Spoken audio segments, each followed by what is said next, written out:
오늘은요, 예수님 시대 때에 유대교 분파들이 있었던 것을 우리가 잘 압니다.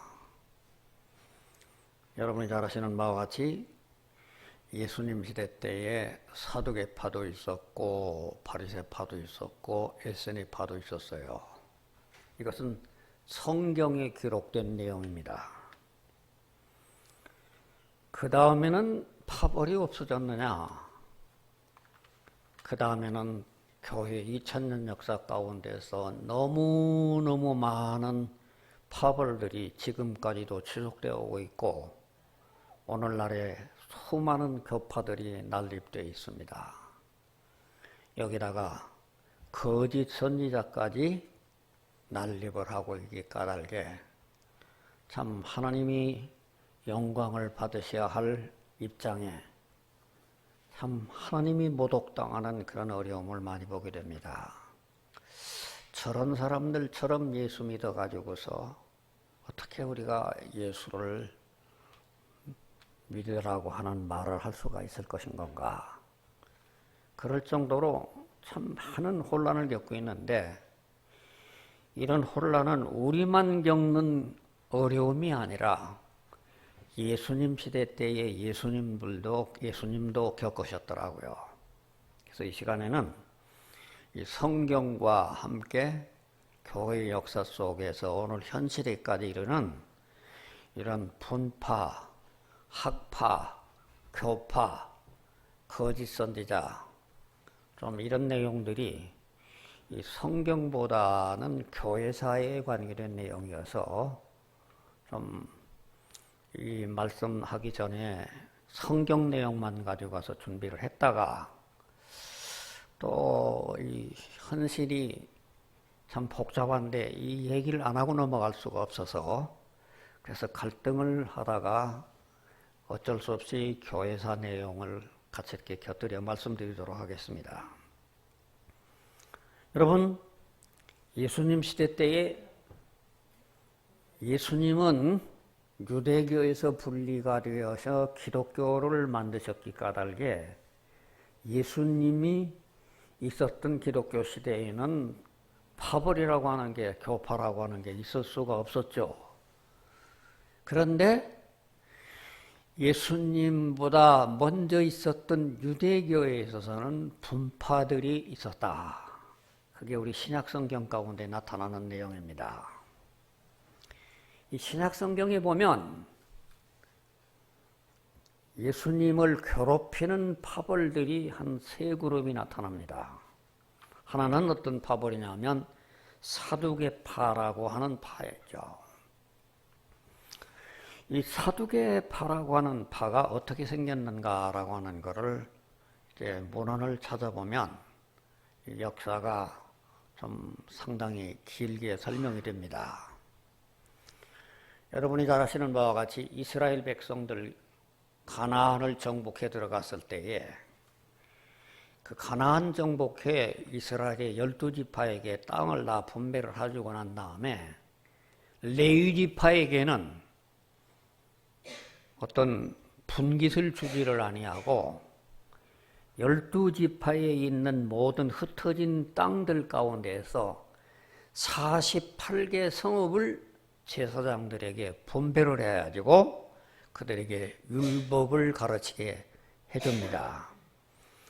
그래서 이 가나안 땅에 정착한 이스라엘 민족은 레위지파들이라는 사람이 전국에 흩어져서 동서남북 48개 성읍에서 그들은 주중에 이렇게 백성들에게 율법을 가르치는 일을 합니다. 그러다가 다윗 왕 때에 예루살렘에 성전을 건축을 하면서 그런 성읍에서의 율법 교육이 아니라 이제 한 차원 더 높은 예루살렘 성전에 가서 5대 제사를 드리는 일이 더 추가가 돼요.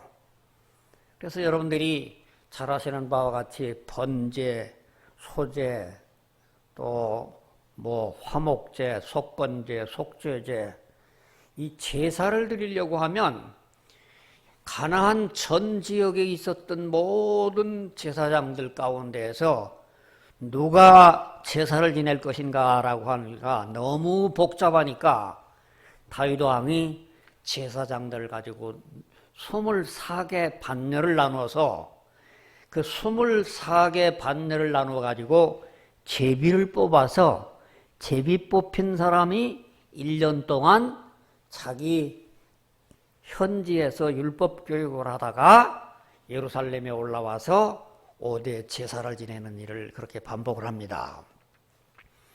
그런데 그런 여러 제사장들 가운데에서 다윗이 굉장히 순환을 당할 때 다윗을 돕는 사람이 있었는데 그게 사독이라고 하는 제사장이었어요. 그래서 다윗이 아들 압살롬에게 도망갈 때에 그 사독이라고 하는 제사장이 다윗 편에 붙어서 계속해서 다윗을 돕고 다윗에게 정보를 제공해주고 그럽니다. 그런데 이 솔로몬 왕이 자기 아버지가 죽고 난 다음에 그 사독이라고 하는 사람을 제사장들 가운데에서 으뜸 제사장이라고 하는 대제사장을 임명을 해요. 이렇게 사두개파라고 하는 것은 이런 솔로몬 왕 때 사독이라고 하는 사람에 의해서 사두개가 제사장 되는 제사장들 중에서 대제사장 되는 전통을 이어간 것이 사두개파의 기원이다. 그렇게 설명을 합니다. 여러분, 오늘 우리는 왜 이 내용을 우리가 알아야 하냐면 이 사두개파들이라고 하는 사람들이 이렇게 제사장을 하면서 율법교육도 하면서 두 가지 하는 도중에 율법교육에서 주력을 했더라고 하면 율법성경을 많이 알 터인데 이제는 이 사람들은 더 좋은 쉬운 일이 5대 제사를 드리는 제사장 업무만 하는데 그 제사장 업무를 가서 성전에서 봉사하는 일을 하기 위해서 여러분 구약성경에 보면 5대 제사 기록이 어디 기록되어 있냐면 레위기와 신명기에만 기록이 되어 있어요. 그래서 이 제사장들이라는 사람이 5대 제사를 드리기 위해서 열심히 성경을 연구하는 것이 율법이라고 하는 성경은 제쳐놓고 모세 5경만을 중점적으로 연구를 하다 보니까 어떤 결과가 오느냐? 이 사두개파라고 하는 사람이 몇십 년 뒤고 몇백 년 뒤다 보니까 한 200년이 지난 다음에 부활신앙을 잃어버리게 됩니다. 제가 이 말씀드리는 의도가 여러분들 어떤 특정한 사람은 성경 가운데에서 특정한 성경을 좋아하는 사람이 있어요. 어떤 사람은 구약 성경을 좋아하는 사람이 있고 어떤 사람은 신약 성경이 좋아하는 사람이 있는데 이 성경을 신구약 성경을 고루고루게 우리가 이해를 하지 않냐고 자기가 좋아하는 특정한 성경책만을 보는 사람들에게 결과는 무슨 결과를 가져오느냐? 편견적인 편파적인 신앙을 가져오게 되더라는 얘기를 설명하기 위해서 제가 이 설명을 하는 겁니다. 사두개인들이라는 사람들이 율법교육 젖혀놓고 제사 드리는 일만 열심히 하는 성전 봉사를 하다 보니까 성전 봉사에 필요한 성경이 어디냐면은 창세기, 출애굽기, 레위기, 민수기, 신명기 5경을 열심히 성경만 가지고 연구하다 보니까 이 사람들 머릿속에는 부활이라고 하는 개념을 잃어버리게 되더라는 얘기입니다. 여러분, 오늘 우리가 이 마태복음의 22장에 보면 이런 사두개인이라는 사람들이 예수님 오셨을 때에 어느 날 찾아와가지고 예수님한테 물어봅니다. 자기들은 부활신앙을 안 믿기 때문에 예수님, 납비여, 당신 성경 잘 알고 있는데 우리 형제 중 가운데서 이런 경우가 있는데 한번 대답 좀 해보십시오. 어떤 한 집안 가운데 7형제라고 하는 7형제가 있었는데 7형제가 맨 장자가 한 여자를 얻었어요. 여자를 얻었는데 이 장손이 손을 못 얻고 장남이 죽어버렸어요. 그러니까 이스라엘 백성들에게는 계대 결혼이라고 해서 이 장자가 죽었으면은 이 장조의 손을 모으기 위해서 두째 아들이라고 하는 사람이 형수하고 같이 얻어서 자식을 낳아가지고 가서 형수에게 대를 계승해 줘야 되는 계대 결혼이 하나의 이스라엘 백성 가운데서 전통으로 지금 개성되고 있습니다. 그래서 7 형제 중에서 처음에 결혼했던 데 가운데 이 큰아들이 죽어버렸어요. 그러니까 두째 아들이 또 이제는 대를 이으려고 결혼했는데 또 두째도 죽었어요. 셋째 아들이 이 형수하고 결혼했는데 셋째도 죽고 넷째도 죽고 다섯째, 7이 다 죽었습니다. 그러면 천국에 가서 이 여자는 한 형제 가운데 7이라고 하는 남자들하고서 결혼을 했는데 누구의 아내가 될 겁니까? 아주 참 교활한 질문을 예수님 앞에 마태복음 22장에 질문을 합니다. 예수님이 뭐라고 대답을 합니까? 너희들이 성경과 천국을 오해를 했다. 천국이라고 하는 것은 천사와 같아서 결혼하는 그런 천국이 아니고 영체의 부활의 몸으로 가지고 살아가기 까닭에 육신의 생각을 가지고 와서 천국에서 계대 결혼을 해서 어떤 여자하고 결혼했으면 그 남자하고 또 만나리라고 상상을 하는 건 너희들 성경도 모르는 얘기다. 그런 얘기를 예수님께서 들려주십니다. 이 얘기를 우리가 생각해 보면서 우리는 장차 하늘나라에 가면 어떤 결과가 오느냐. 장차 하늘나라에 가면 우리 증조 할아버지가 예수 믿었기 때문에 우리 증조 할아버지한테 가서도 하늘나라에 가서도 증조 할아버지 그러고 우리 할아버지한테도 할아버지 우리 아버지도 아버지 그렇게 할 겁니까? 아니면 어떻게 하겠어요? 천국에 가서 여러분 어떻게 대답이 나옵니까? 천국에는 할아버지도 증조 할아버지도 아버지도 없고 우리 모든 다 똑같은 형제 자매로만 만납니다. 그러기 까닭에 거기서 촌수가 있는 것도 아니고 내가 어떤 할머니를 전도를 했더니 그래요. 아이고 내가 천국만 가면 어떻게 되겠느냐. 그래도 늙은이가 갔으니까 지옥을 갔는지 뭘 갔는지 모르지만 그래도 늙은 영감 따라가지고 지옥 가든지 같이 살아야지. 어떻게 이 늙은 영감은 지옥 갔다고 그러면은 내 혼자 예수 믿어갖고 천국 가게. 이런 잘못된 생각하는 모든 것들이 천국에 대한 인식이 잘못되어 있다는 얘기입니다. 천국에는 천사와 같다. 거기는 결혼도 없고 생산도 없고 모두 다들 천사의 영적인 존재로 살아가기 까닭에 거기에서 인간적인 윤리적인 생각을 한다는 자체가 오늘 천국에 대한 개념이 잘못된 이해라는 얘기입니다. 오늘 제가 말씀드리려고 하는 이 사두개파가 그렇게 예수님 시대에 제대로 된 천국에 대한 진리를 모르고 부활에 대한 진리를 모르기 까닭에 예수님에게 이렇게 엉뚱한 질문을 하고 이 성경의 마태복음 22장에 참 어처구니 없는 내용이 오늘 우리 성경에 전수되고 있는 모습을 봅니다.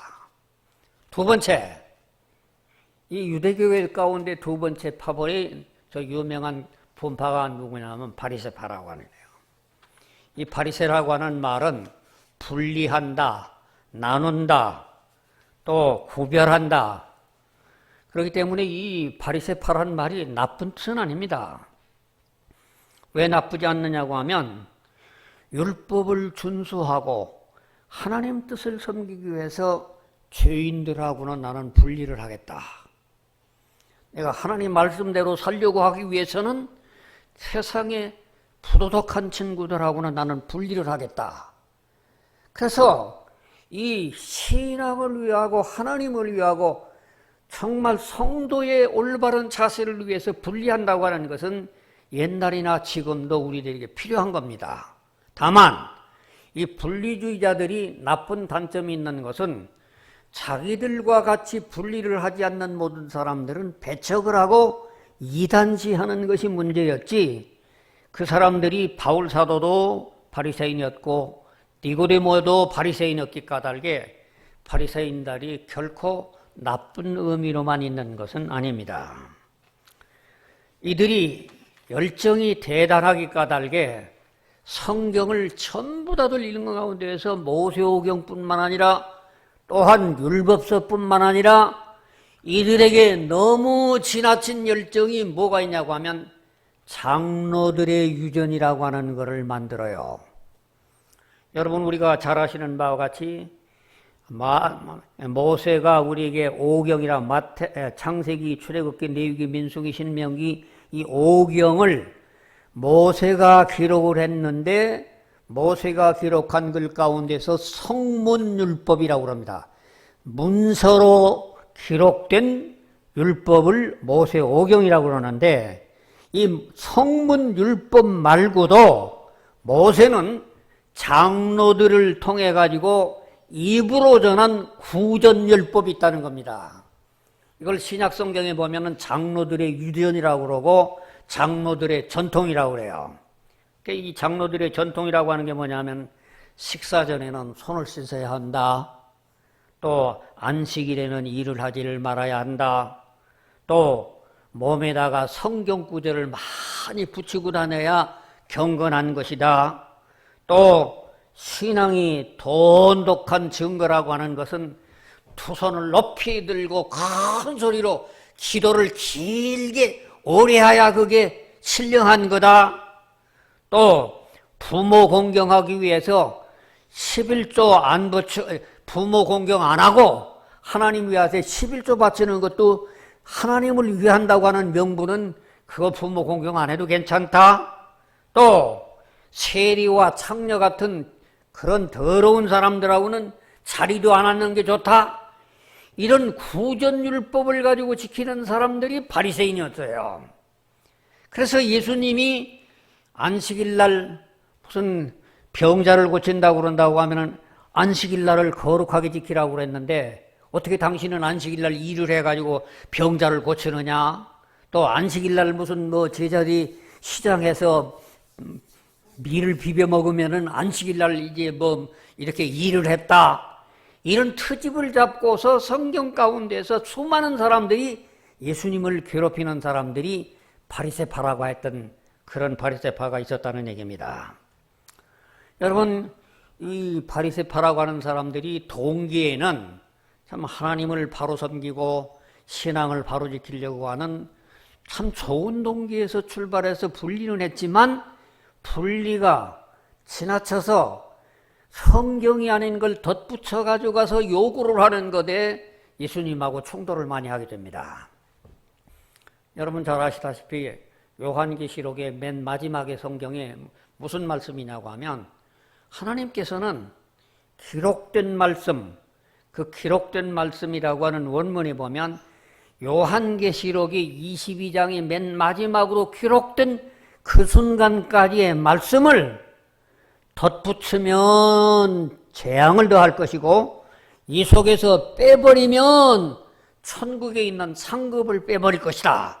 경고의 말씀이 요한계시록 맨 마지막에 말씀이 나옵니다.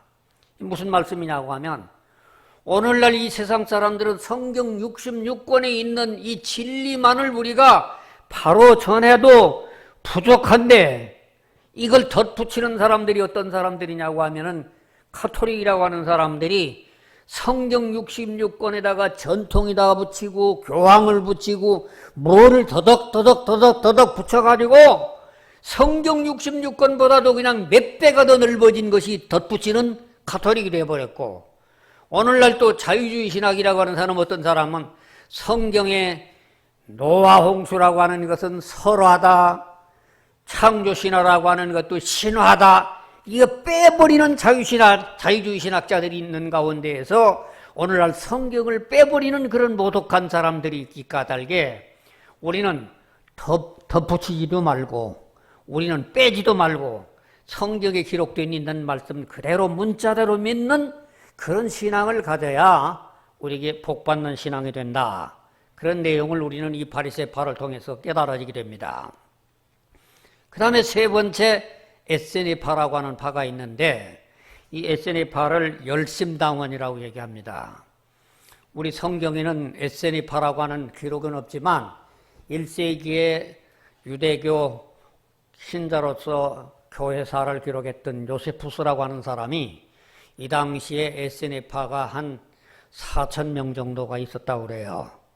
그런데 이 사람들은 어떤 사람들이냐면은 나라를 지킨다고 하는 큰 애국심에 항상 가슴에다가 칼을 품고 다니다가 로마 관리가 있으면 후미진 곳에 있으면은 암살을 하고 그렇게 아주 독특한 극렬부이자 아마 적정한 예인지는 모르지만 우리나라 지금 이 광화문에 보면은 애국 좌파들 그런 아주 그냥 우국파들처럼 그런 극렬한 사람들이 옛날 예수님 때의 에세네파로도 있었다는 얘기입니다. 여간에 지금 예수님 시대 때에는 예수님이 겪고 있었던 그런 사두개파, 바리새파, 에세네파가 예수님 당시에 있었는데 이들이 점점 예수님이 지나고 난 다음에는 사라져버리게 되고 이제 오늘 우리는 유대교회 아닌 교회 시대에 들어와서 우리들이 교회는 어떤 시대를 들어보게 되는가. 저는 이제는 교회사를 공부한 사람으로서 이 교부 시대의 학파들이라고 하는 것을 여러분에게 소개를 드립니다. 이 교부 시대라고 하는 말은 AD 100년부터 시작해서 600년여간까지 사도들 이후의 지도자들을 갖다가 교부들이라고 그래요. 그러니까 초창기 예수님 시대 때 같이 따라다니던 사람들은 사도들이고 사도들이 죽고 난 다음에 100년 이후부터 600년까지 교회를 이끌어간 지도자들을 갖다가 교부들이라고 그러는데 이들 교부들이라고 하는 사람들이 이제 사도들이 죽고 난 다음에 예루살렘 교회, 안디옥 교회, 알렉산드리아 교회, 비잔틴 교회, 라틴 교회 그러면서 교회를 팽창시켜 나가는 것이 교회 역사에서 설명이 되어지는 겁니다. 여러분 우리가 잘 아시는 대로 최초의 예루살렘 교회가 시작이 되어가지고 사도행전 2장에서 시작된 예루살렘 교회가 사도행전 11장에 오면은 안디옥 교회가 생기는 역사를 보게 됩니다. 이 안디옥 교회가 바울 사도와 바나바가 중심으로 해서 이방 교회를 수많이 세우는 안디옥 학파가 생기게 되고 그 다음에는 저 이집트에 있는 알렉산드리아 학파가 생기고 콘스탄티노플의 비잔틴 학파가 생기고 그리고는 전 이태리 로마의 비잔틴 라틴 학파가 생기는 것이 교회 역사에서 설명하는 중세시대의 역사, 교부시대에서부터 중세시대의 어간까지 들어가는 교회 역사입니다.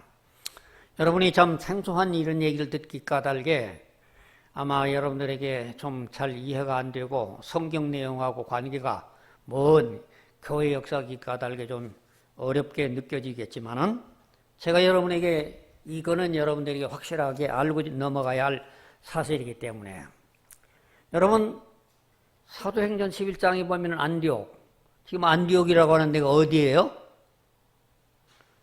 여러분 지금 지진난 튀르기에가 거기가 이게 안타키아라고 하는 곳과 같이 시리아와 마주쳤다고 하는 곳인데 거기 지금 지진으로 인해서 20만 명이 죽을 것이라고 하는 예상하는 바로 거기가 지금 안디옥 이걸 안타키아라고 얘기를 하는데 거기가 안디옥이에요.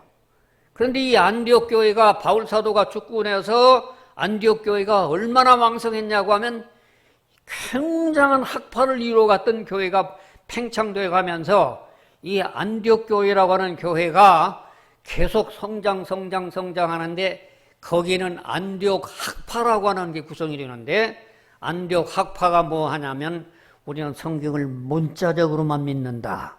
저 알렉산드리아 학파라는 사람들은 성경을 영해라고 해서 그저 은혜되게 해석하는 그런 학파를 갖다 알렉산드리아 학파라고 하지만 이 안디옥 학파라고 하는 사람들은 문자적으로만 성경을 해석하는 사람들이에요.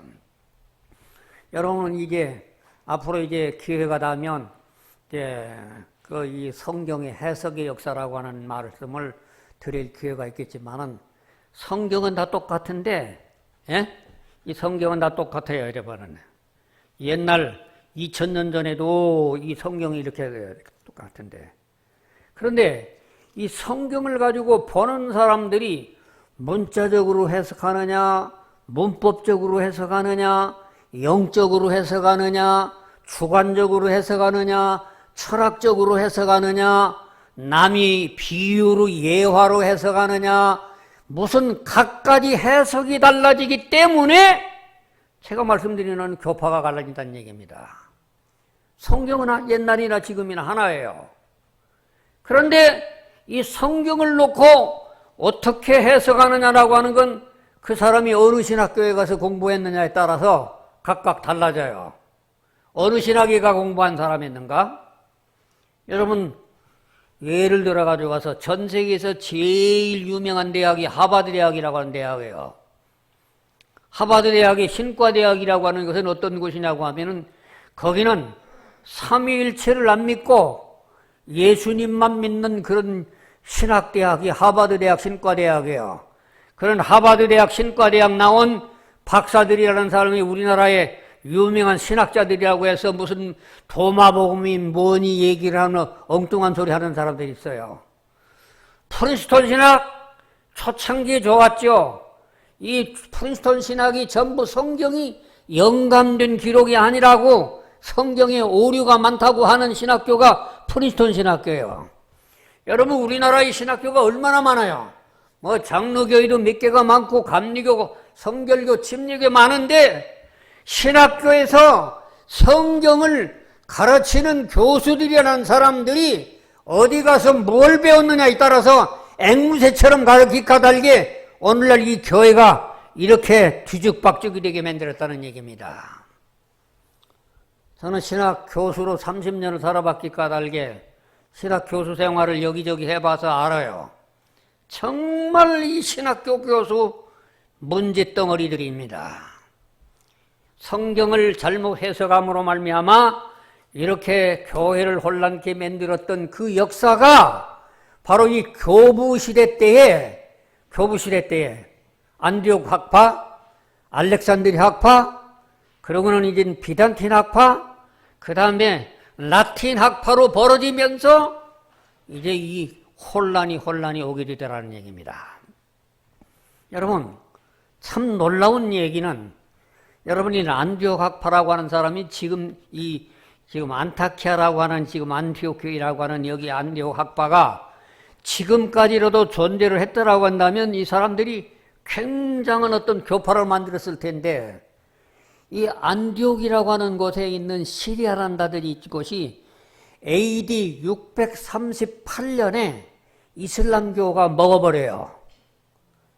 그래서 이슬람이 먹어버리고 난 다음에 지금까지 시리아, 터키, 무슨 이란, 이라크가 전부가 이슬람이 되기 때문에 600년까지 기독교가 있었던 그 기독교가 사라져버리고 말아요.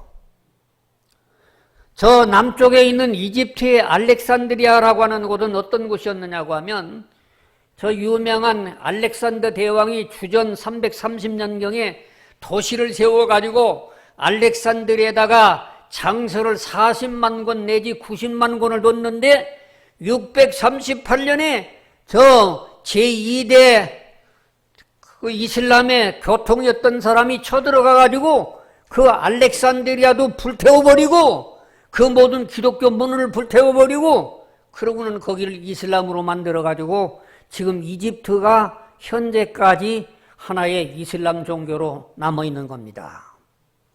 자, 그러면은 어디가 남아요? 지금 4개가 남아있다고 그랬어요. 첫째는 안디옥이라고 하는 시리아 안디옥에 이 교회가 있다가 안디옥 교회가 없어졌어요. 이집트의 알렉산드리아도 없어졌어요. 그럼 남은 건 어디가 남아요? 2개가 남죠? 하나는 콘스탄티노플의 비잔틴 신학을 남고 하나는 라틴 신학이 남는데 요 2개가 남는 것들이 남아가지고 하나는 비잔틴 신학에 있는 것들이 동방정교기로 남고 하나는 라틴 신학에 있는 로마 캐토릭으로 남는 게 여기 두 개가 남아요. 요거 두 개도 이슬람에게 먹혔더라면 존재도 없을 터인데 이 두 개가 이슬람에게 지배를 당함으로 말미암아 역사 속에서 교회를 단절시키고 말게 됩니다. 그래서 오늘 우리는 AD 100년부터 600년 어간이 있었던 이 교부시대 역사를 왜 오늘 우리 전 세계 기독교가 동방정교회가 있고 카톨릭이 있고 카톨릭에서 있는 개신교가 생기는가라고 하는 원인을 알려고 하면 교회 역사를 이 정도는 아셔야만 여러분들이 이해가 된다는 얘기입니다. 저는 교부시대가 이런 학파시대가 지나간 것이 638년, 이거 아주 참 오늘 우리들이 기억돼야 할 얘기가 안디옥 학파, 알렉산드리아 학파, 두 학파가 이슬람의 침범으로 말미암아 사라져버리고 나머지 두 개가 남아있는 것이 콘스탄티노플, 지금은 터키의 이스탄불이라고 그러죠. 이 이스탄불이라고 하는 거리는 콘스탄틴 황제가 330년에 이태리 로마의 수도가 있었던 로마 제국 수도를 330년 5월 달에 이스탄불에다가 천도를 하고 나서 그 이스탄불이라고 하는 이름을 콘스탄티노플이라고 고쳐요.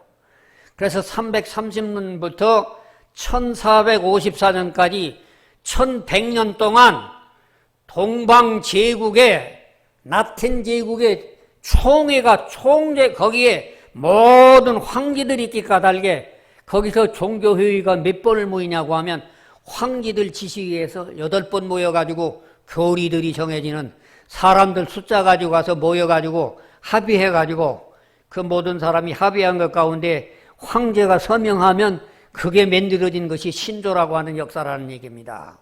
여러분, 신조라고 하는 게 별거 아니에요.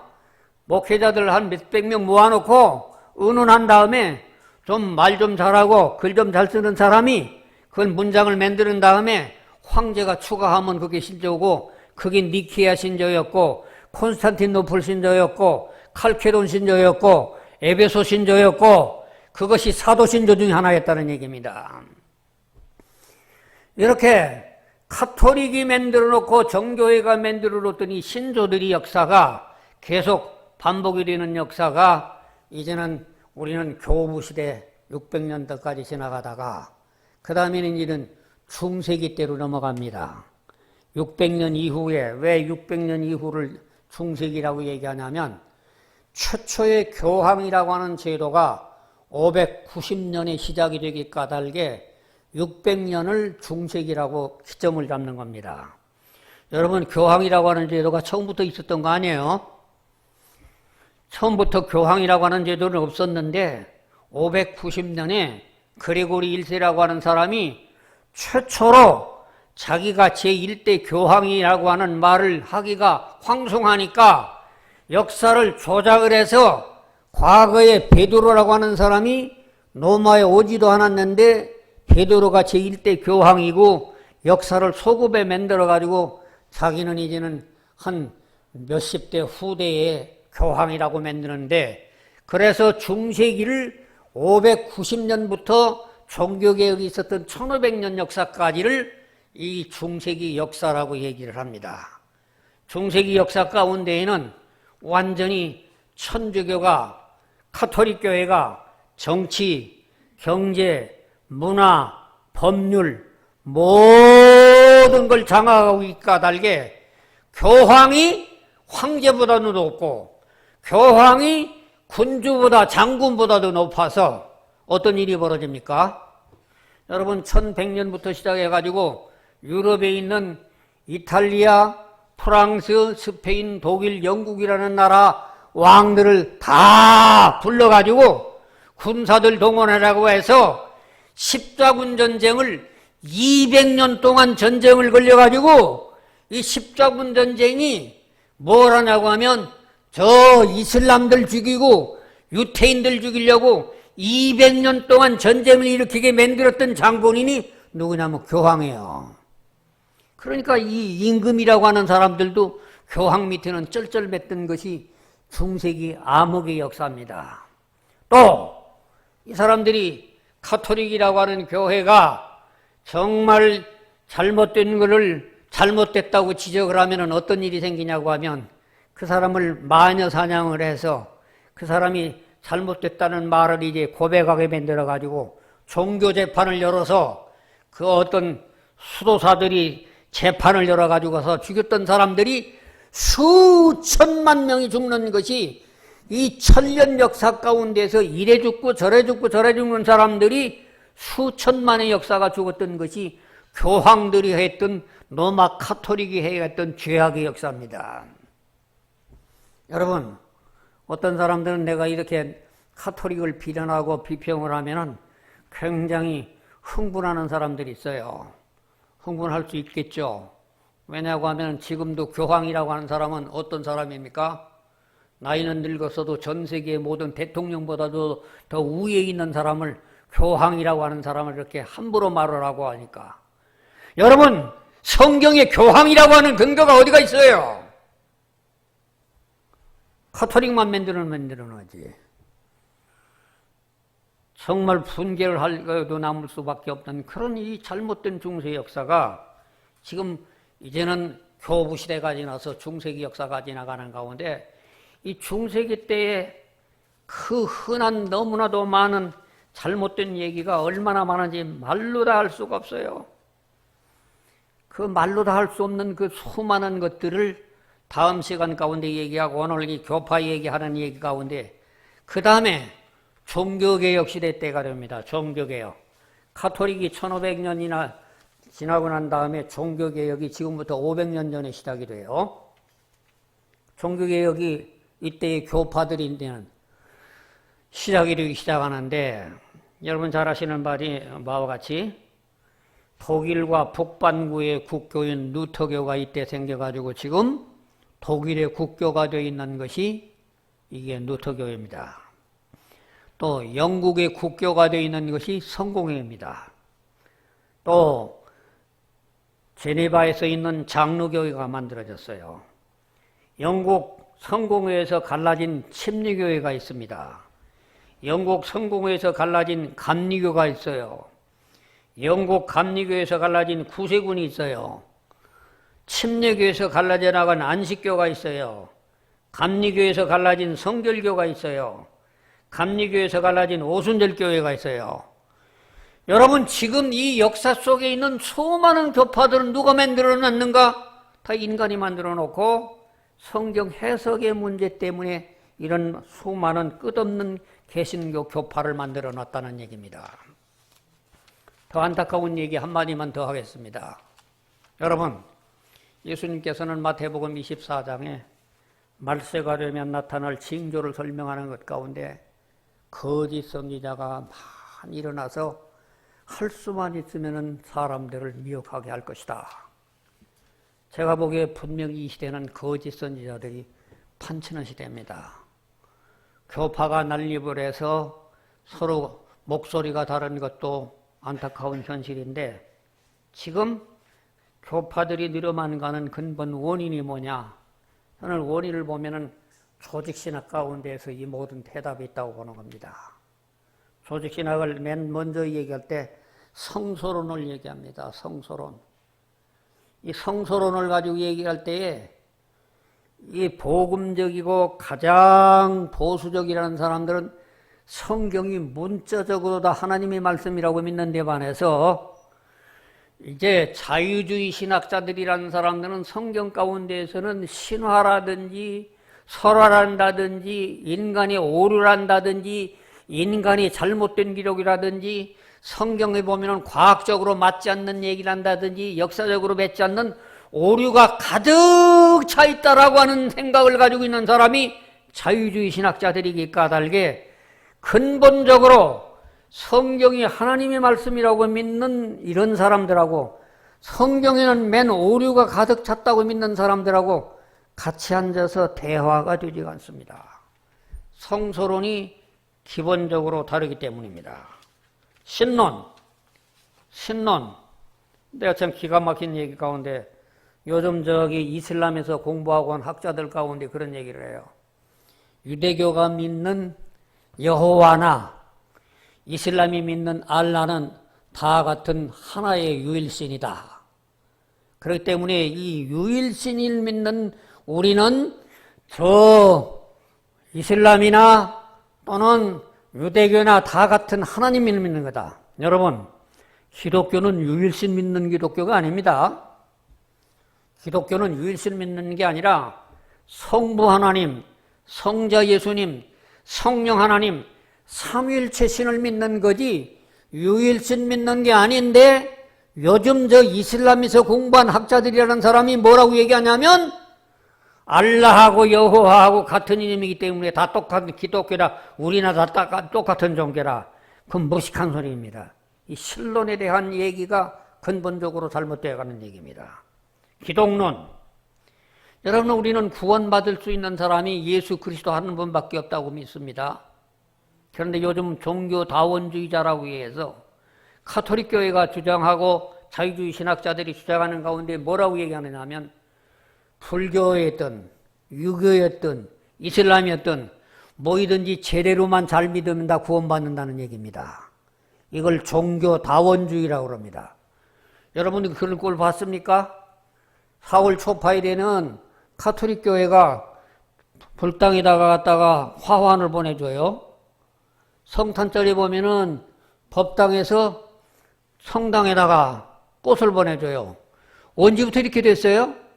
거기는 뭐냐고 하면 천주교가 뭐라고 그러냐면 우리도 구원받지만 너희도 구원받을 수 있다고 있는 종교다원주의가 팽배되게 까닭에 오늘날 이런 불교고 미속이고 누구든지 뭐이든지 김수환 추기경 같은 사람도 그랬어요. 공개적으로 무엇이든지 어느 종교든지 제대로만 잘 믿으면 거기 다 구원받는다는 겁니다. 이게 가톨릭의 실정입니다. 뿐만 아니라 이 사람들은 또 뭐 얘기해요? 성령론. 참 성령 강조 많이 하죠. 성령 강조한다고 성령 충만한 겁니까? 성령이라고 하는 거는 사도행전 2장부터 마지막까지 보면 성령 임한 사람의 특징은 말과 행동과 모든 게 결과가 뒤따랐지 말로 성령 떠든다고 해서 성령이 있는 게 아닙니다. 성령의 행사라고 하는 거는 권세가 있고 사람들을 뒤집어 엎고 죄인을 회개시키고 그들이 가는 곳에는 먼지를 일으키고 그래서 역사를 바꾸고 도시를 바꾸는 그게 성령의 역사지 성령의 역사가 말로만 되는 것이 아닙니다. 구원론, 교회론. 지금 오늘날 교회가 뭐예요? 오늘날 교회가 이 건물이 교회라고 그럽니다. 이 건물이 교회입니까? 이건 돈 주면 다 더 좋은 집에다 얼마든지 만들 수 있어요. 교회는 뭐냐면 성령이 내주하고 있는 그리스도인들이 교회지 이 건물이 교인들이 교인이 아니에요. 이 교회관, 종말론, 이 종말론이 얼마나 지금 무시한지예요. 이런 잘못된 신학들을 잘못 가르쳐가지고 거짓 선지자가 계속 많이 나오는데 여러분들 한번 들어보세요. 박태선 장로라는 사람 들어보셨습니까? 전도관에서 나온 사람인데 옛날 50년대, 60년대 한국교회를 뒤집었다가 지금은 천부교라고 하는 이름을 개정했던데 서울 남대문교회 장로 출신이에요. 박태선이라는 사람이. 전도관. 이 사람이 신앙촌 저 부평에다가 신앙촌 공업단지 만들고 덕소에다가 만들어가지고 치부하려다가 감옥 갔던 사람이 박태선이라는 사람이야. 문선명 부산의 장로교 출신이에요.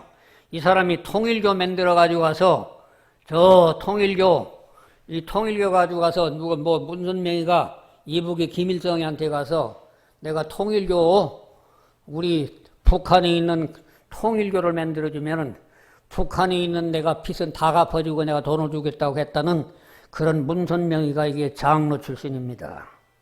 또 권신찬 목사, 또 저 유명한 유병헌이가 세월호 참사 사건 났던 그가 구원파라고 하는 것입니다. 이만희, 신천지가 나타난 이만희가 바로 이만희 장로인데 이게 또 장로교 출신이에요. 요즘은 하나님의 교회라고 하는 하나님의 교회가 신옥주 목사라고 하는 목사가 나타나서 예수님은 사생아이고 예수님은 하나님의 아들이 아니라는 거예요. 하나님만 믿는 거지 예수는 그건 가짜라는 얘기예요. 이 모든 거짓된 종교가 나타나는 것을 예수님이 뭐라고 그러느냐? 이게 말세의 시작이다. 너희들이 이런 말세가 됐을 때 정신을 차리고 올바른 성경을 잘 믿고 신앙을 바로 회복할 수 있는 그런 신앙을 가져라. 그게 예수님께서 우리에게 말씀해 주셨기 까닭에 오늘 저는 여러분에게 제가 겪었던 모든 인생의 경험과 배웠던 모든 학문을 통해 가지고 정말 이 세가 마지막이다. 말세다. 그래서 곳곳마다 외치는 자만큼 생명수가 말랐어요. 그래서 이렇게 교회가 힘이 없는 가운데 거짓 선지자가 나타나서 그곳이 더 왕성해지는 것이 뭐냐? 말세의 징조라는 얘기입니다. 이런 말세에 그런 미혹하는 영에 흘려가지 아니하고 하나님의 복된 말씀을 바로 깨달아서 진리만 외치는 바른 교회를 찾아다니면서 여러분의 영혼이 똑바로 올바로 쓰고 여러분의 인생이 하늘나라에 도달할 때까지 헛길로 돌아가지 않도록 여러분의 신앙이 바로 제대로 걸어갈 수 있는 여러분 되기를 주님의 이름으로 축복합니다.